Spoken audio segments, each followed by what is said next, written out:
Thank you sa Salveo. Ang laking tulong, ang laking lesson na gastos para sa baby ko. And now, super hyper siya.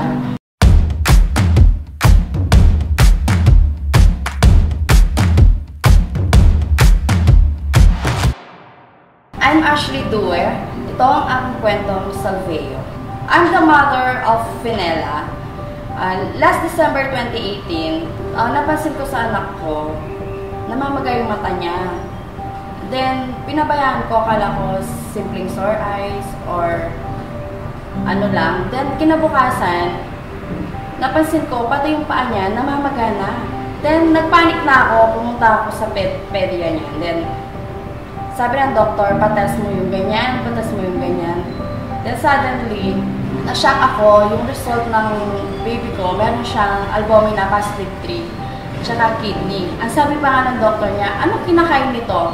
Asin. Then, na-shock ako, umiiyak ako. Sabi ng doktor niya, wala akong gamot na may bibigay sa'yo. Kailangan i-confine na yung anak mo ngayon din. Then, umiiyak ako, pina-admit ko na yung baby ko. Then, umiiyak na ako, syempre, as a mother, yung feeling na ang bata pa ng baby ko, 2 years old pa lang siya, no, na-diagnose na meron siyang albumina, positive 3.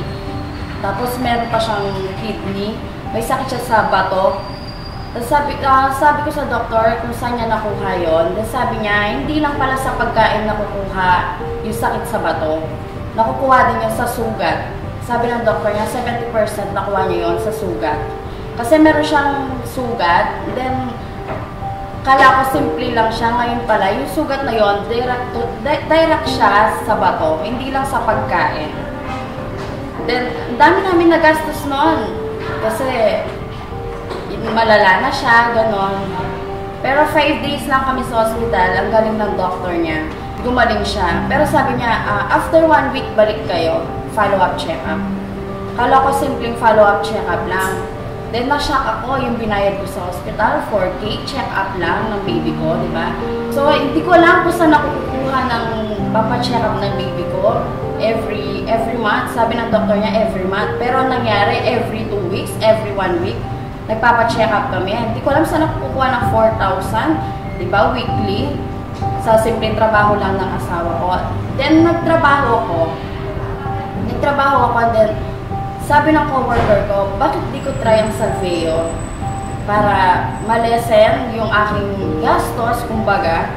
Kasi, 1 month pa lang ako dito sa work na to. Nagpapaalam ako, mag-absent po ako bukas. Ipapacheck up ko yung anak ko.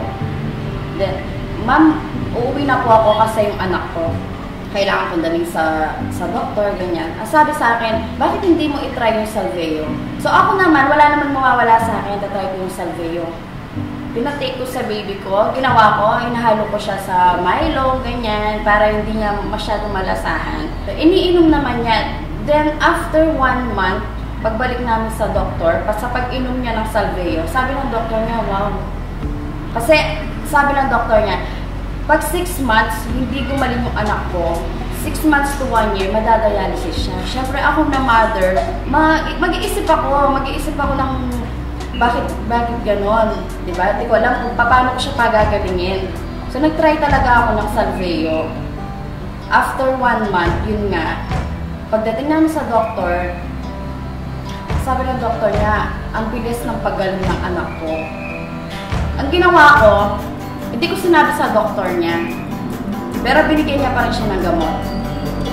Ang ginawa ko pa nun, hindi ko pinainom ang gamot na binigyan ng doktor. Nag-pure Salveo ang anak ko. After 6 months, hindi na siya umiinom ng gamot. Then, nung i-check up siya ulit ng doktor niya, wala nang sakit yung anak ko. Hanggang ngayon, 3 years old na siya, hindi ko na siya binalik sa doktor niya. Yan. Kaya para sa mga mom na katulad ko, na meron din sakit yung mga anak nila, or kahit hindi pa sa mga anak nila, try nyo lang po. Wala naman mawawala sa atin, malilesen pa yung gastos natin. Try lang natin ang Salveo Barley. Hindi lang naman ito para sa mga bata na may sakit sa bato, mga matatanda na may sakit sa bato, or may albumina. Pwede rin ito sa mga diabetic, hypertension, ganyan. Maraming natutulong ang Salveo. Hindi lang sa isang sakit niyan. Kahit kahit na ano pa yung sakit mo, try mo lang siya, walang mawawala. I suggest talaga, Salveo lang. Promise. At ito ang aking kwentong Salveo.